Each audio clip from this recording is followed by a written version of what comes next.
You've been through first year, new place before. How similar is the struggles and the ups and downs and inconsistencies that you're going through to what you experienced at Northern and found a way to, work your way out of it? Yeah, I think there's a lot, each place got similarities, each situation has similarities and differences like anything else. Your first year, it's always, everything's new. Everything's new. It's the first road game, first whatever it may be. But you're constantly trying to get to know your roster and your personnel. When you've had a group for a year and then you move on, you understand your personnel better, you understand your roster more, and they understand you and what you want to do more. So it's a two-way street.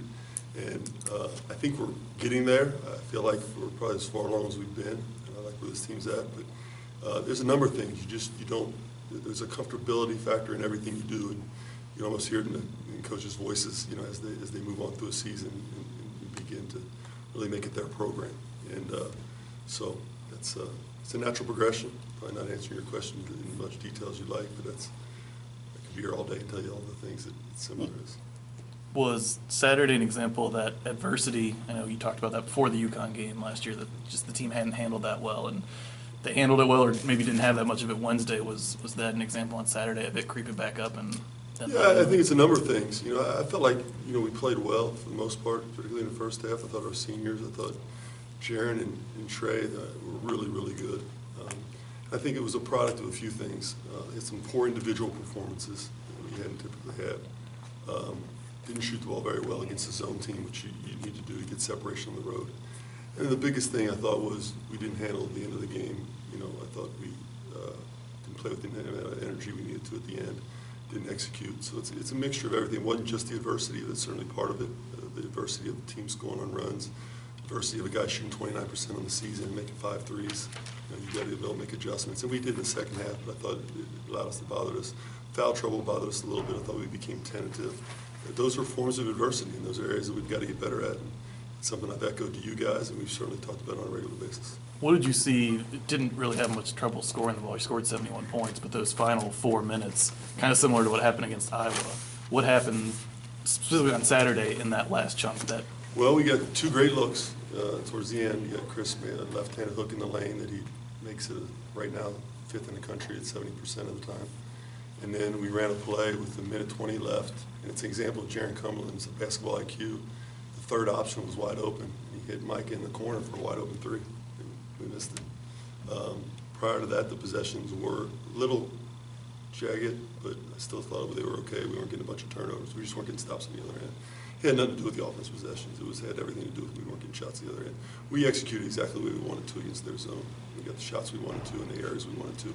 Jaron Cumberland had 14 looks. I think 8 of those were looks that we wanted to shoot 100% of the time. What has been the biggest issue with defending the 3? It's a good question because we've always been outstanding at defending the 3. I think it's a number of things. I think one of the things with our ball screen coverage is if you have a 5-man that can shoot, we're vulnerable, and that's with anybody. If you have a 5-man that can shoot, we've encountered some 5-men that can shoot the ball here recently. The other piece is, we have closed stance in our gaps. Our guys, our veterans, have always been open in their stance because they played zone for so long. So trying to close those gaps and do different things in stunning. And at the end of the day, the positioning needs to be right. The communication needs to be right. The understanding of scouting reports. At the end of the day, you just got to play hard and contest shots. And we contest shots. We literally work on contesting shots every day, and we're not doing that to the level that we need to. Saturday, they had their forward went 5 for 5 from 3. For 5 men. Yeah, I think he only made like 9 threes all season. Was that just his day on Saturday, or was that something that? Well, guys are going to have their day, so we got to make adjustments, and we did. We ended. Our philosophy on it is, play harder, sub, and change schematically, and we tweaked it schematically. We took him out of that. The bottom line in conference play, teams are shooting 85% from the free throw line too. Our free throw percentage defense is awful. How frustrating is that? Got to work on it in practice. That's obviously something out of your control. I'm going to blame my daughters because normally they scream really, really loud, but they weren't on the road. Mom didn't want to take them to New Orleans. I think fans see a foot added to the three-point line as this year started, and they think that doesn't seem like a huge difference from where it was just a year ago. But what challenges does that pose for a coach as far as spacing as far as we see the percentages have precipitously dropped? What challenges does it pose? That's a good question. So it sounds weird. The first challenge is guys are stepping out of bounds a ton on the corner, a ton. And that's what we saw in the summertime when teams were playing overseas doing it on their summer trips. And you saw it now with the extended three-point line. The other piece is water finds its mark. So it took when we changed the line last time, 2 years went by and the percentages went back the way they normally are. I like the idea of the spacing piece because it does provide a little bit more spacing. But at the end of the day, I'll argue this up and down. Good shooting provides spacing. Moving back a line doesn't provide spacing. All right. We didn't change anything. Our guys are shooting the way they normally shoot, and I think they need to step into the line a little bit more. Some of our guys shoot a little bit deeper than I'd like them to. But I think the three-point line moving back, the percentages water will find its mark. The spacing part of it is more along the lines, do you have good shooters or not?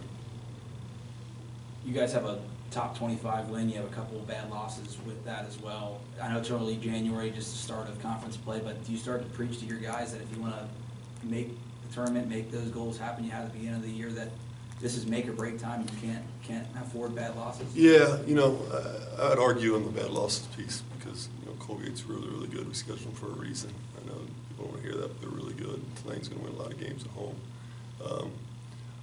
I don't get ahead of where we are, where our feet are. If we get to the position where we start worrying about the future, then it's going to go against everything we talked about in terms of our preparation, our scouting, what we do on a daily basis, literally being where our feet are and understanding what we have in front of us. Because we divorce ourselves from results. That's what we do. We live in the process. It sounds like coach speak, but when you're in this environment, you have to. You have to live in the process, execute what you can do every day, divorce yourself from outcomes, divorce yourself from the results, don't be a scoreboard watcher, and at the end of the day, those results take care of themselves. I've done that my whole career, and we've been successful doing it, and I've learned it from some of the best, and that's the way we'll always do things. How much urgency is there right now, John, for the team? I'd like to lead this press conference, so I go back up and prepare for practice, so that would be my sense of urgency.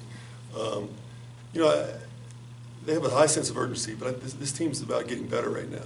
And this is the comment I made in my radio show last night. I've spent most of the season trying to get this team connected to the way we want to do things and connected as a group. And I think you're seeing a more connected basketball team. I think we've been playing really well.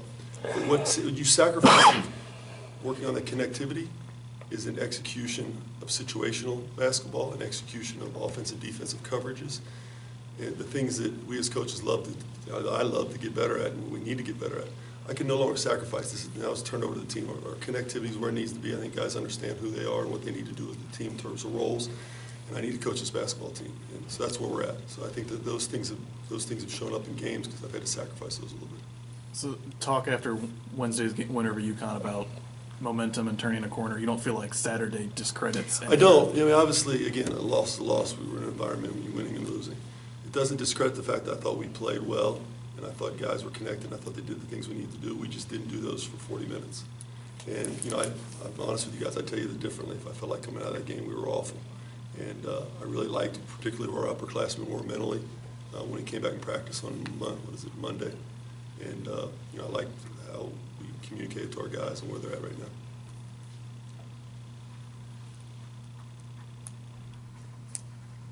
Anything else? Thanks, Coach.